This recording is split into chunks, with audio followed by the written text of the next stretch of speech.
these are my thoughts, I guess, on the current Marco Silva situation, where it's just, I think, waiting on official confirmation that he's been sacked by Everton Football Club, and I think, especially nearing the end of his time, you've got to feel sorry for the guy. He's been treated so badly by everyone, by the board for leaving him out to dry for most games that he probably wouldn't win, to then just get more abuse by the fans, and to have actual fans, his own fans, singing "You're getting sacked in the morning" at Goodison is an absolute disgrace. And every single person that sang that on that day should be ashamed of themselves. Absolutely ashamed. The team should be absolutely ashamed of themselves as well. The way that they've left him out to dry as well. Most of those will get off scot-free. And it is dreadful. It is dreadful. Like, it doesn't help Silva in terms of what he did near the end, in terms of not playing to different tactics, not playing to new formations or anything like that. But at the end of the day, you can only implement so much on tactics and teams. But once they go out onto the field, it's up to them what they do to win the game. He can't do much more than that. So yeah, I think he's been badly treated, especially considering when you see some of the wins that we get, some of the passion he's shown, and some of the attitude he's had towards the club. He's never said a bad word.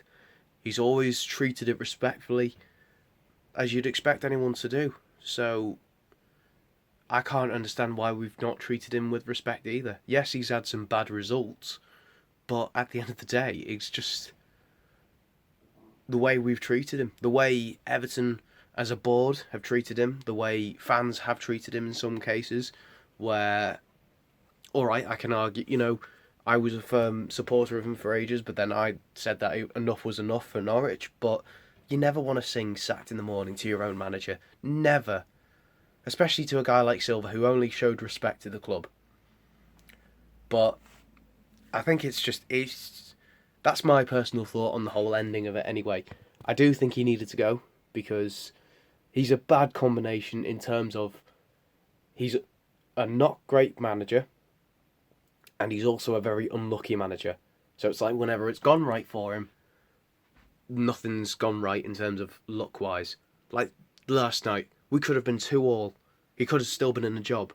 We could have been 2-2 going into half-time, but of course, VAR don't give a penalty, they don't get Van Dijk sent off, and it's happened all this season for him. He's had no luck in terms of from referees since he's been here, to be honest.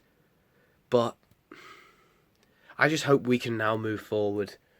And I wish Marco Silva all the best. I hope he gets a big chance, because he deserves it in a different league to the Premier League. Maybe he's just not cut out for it. Maybe it's a bit like Emery. The tactics and team just don't work for this league, but maybe they'll work somewhere else. I hope. Because I respected Marco Silva. I didn't want him to be sacked for the sake of him just being sacked. It was a case of he just was getting hung out to dry by everyone. And it's not fair on the guy. So, Marco, I don't know why you would be, but if you're watching this, I wish you all the best. And yeah, I'm sorry it had to come to this. I really am. But and this is the thing I want to say to all Evertonians.